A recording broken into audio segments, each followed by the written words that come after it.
지혜로운 사람은 역사 공부하는 것을 소홀히 하지 않습니다. 역사는 때로 반복되는 듯 하기도 하며 역사 속에서 배운 교훈은 그들의 미래를 준비하는 데 중요한 밑거름이 되기 때문이죠. 이와 같은 생각은 선지자 요엘도 가지고 있었던 생각이었습니다. 요엘서가 우리에게 주는 교훈 함께 살펴보기를 원합니다. 부들의 아들 요엘에게 임한 여호와의 말씀이니라.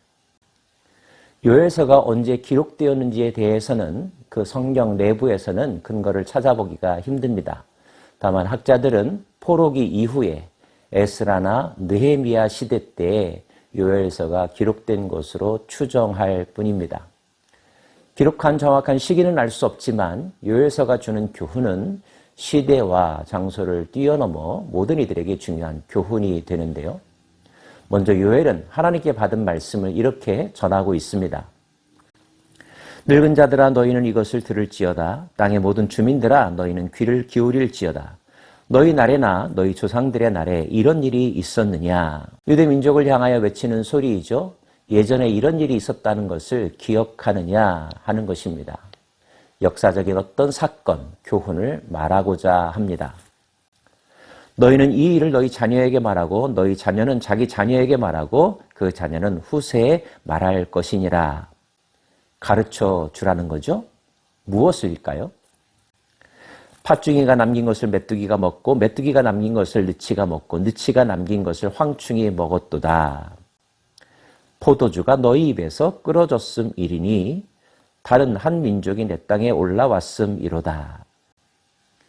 유대인들에게 있어서 메뚜기, 황충이란 말을 들으면 그들의 머릿속에 생생하게 떠오르는 옛날 이야기가 있습니다. 무엇일까요?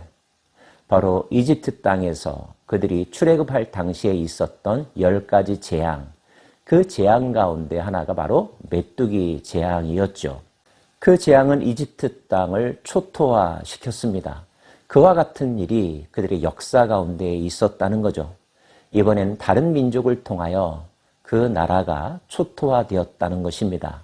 아마 바벨론 침략을 이야기하는 것 같습니다. 다른 한 민족이 내 땅에 올라왔음이로다. 그들은 강하고 수가 많으며 그 이빨은 사자의 이빨 같고 그 어금니는 암사자의 어금니 같도다. 그들은 어떻게 했을까요? 그들이 내 포도나무를 멸하며 내 무화과 나무를 긁어 말갛게 벗겨서 버리니 그 모든 가지가 하얗게 되었도다. 전쟁의 참혹함, 이실 사람들은 그저 영화나 드라마를 통하여 간접적으로 알 뿐이지만 실제 그 전쟁을 경험한 사람들, 전쟁이라면 치를 떨죠?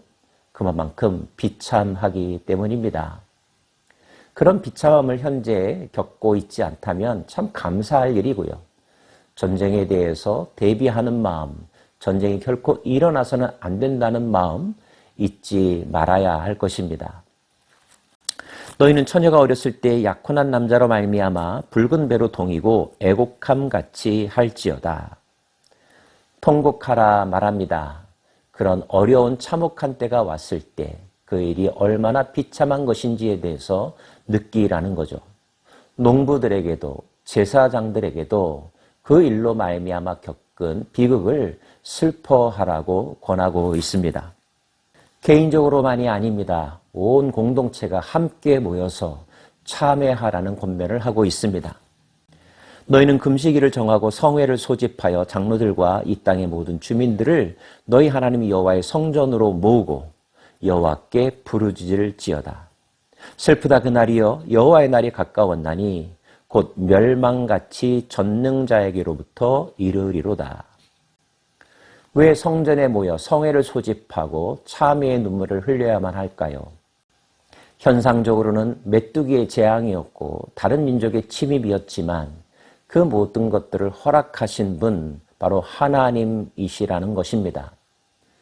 달리 말하면 그 땅에 임했던 진노와 심판은 하나님께서 그 땅 백성들에게 내리신 엄벌, 징계였다는 거죠. 그러므로 그것으로부터 벗어나고자 한다면 그 일을 더 겪지 않으려면 누구를 찾아야 한다고요? 하나님을 찾아야 한다는 것입니다. 그 앞에 서는 사람들의 마음가짐은 어떠해야 될까요? 통회하는 심령, 참여하는 심령이어야 한다는 것. 그것을 하나님께 보이라는 것입니다. 그리고 주님의 긍휼을 구하는 기도, 부르짖으라고 권하고 있습니다. 먹을 것이 우리 눈앞에 끊어지지 아니하였느냐? 기쁨과 즐거움이 우리 하나님의 성전에서 끊어지지 아니하였느냐? 씨가 흙덩이 아래서 썩어졌고 창고가 비틀었고 곡간이 무너졌으니 이는 곡식이 시들었음이로다. 가축이 울부짖고 소떼가 소란하니 이는 꼴이 없음이라. 양떼도 피곤하도다.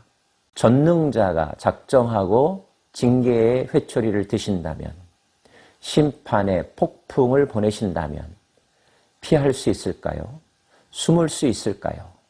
인간이 그것을 감당할 수 있을까요? 막아낼 수 있을까요? 그럴 수 없다는 것을 그들의 역사 속에서 기억하라고 말하고 있습니다. 예언자는 말합니다. 너희들만 참여할 뿐만 아니라 나 또한 하나님께 참여하겠다고요. 여호와여, 내가 주께 부르짖으오니 불이 목장의 풀을 살랐고 불꽃이 들의 모든 나무를 살랐음이니이다. 들짐승도 주를 향하여 헐떡거리오니 시내가 다 말랐고 들의 풀이 불에 탔음이니이다. 어쩌다가 이 나라가 이렇게 되었는고, 사랑받던 나라가, 하나님의 신부로 간택받았던 이 백성들이 그 하나님이 주신 은혜와 영광의 찬란함을 잃어버리고 어쩌다가 이렇게 비참하게 되었는가? 아름다운 금수강산은 어쩌다가 이렇게 잿더미가 되었는가?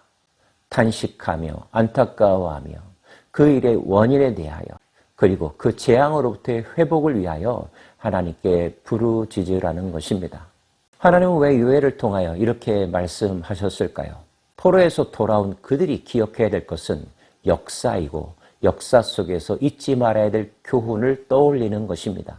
과거 그들이 어떠한 존재였었는지, 어떻게 해서 이 땅 가운데 들어와서 나라를 세웠고 번영을 누렸었는지, 역사의 중요한 고비마다 있었던 하나님의 손길, 하나님께서 진정으로 원하셨던 것, 그것을 떠올리며 오늘 자신을 돌아보고 무엇을 해야 할지, 또 무엇을 하지 말아야 할지 마음속에 새기라는 것입니다. 역사를 망각하는 민족은 미래에 소망이 없습니다. 자기 소견에 옳은 대로 행할 뿐이니까요. 같은 실수를 되풀이할 수 있으니까요. 유대민족뿐만 아닙니다. 한국의 역사도 미국의 역사도 마찬가지입니다. 5,000년의 역사를 가졌던 한국은 많은 고비가 있었고 비극적인 사건들이 있었습니다. 나라가 망하기 직전까지 이르렀던 상황들이 많았죠. 그것들을 되돌아보아야 합니다. 왜 그때 그 시대가 망했었는지, 다시 그런 일을 되풀이하지 않으려면 오늘 어떤 선택을 해야 하는지 말입니다. 이주 시대를 돌아보고 구한말을 돌아보고 해방 후 혼란의 시기를 되돌아볼 필요가 있습니다. 역사의 눈을 뜨는 우리 모두가 되기를 원합니다.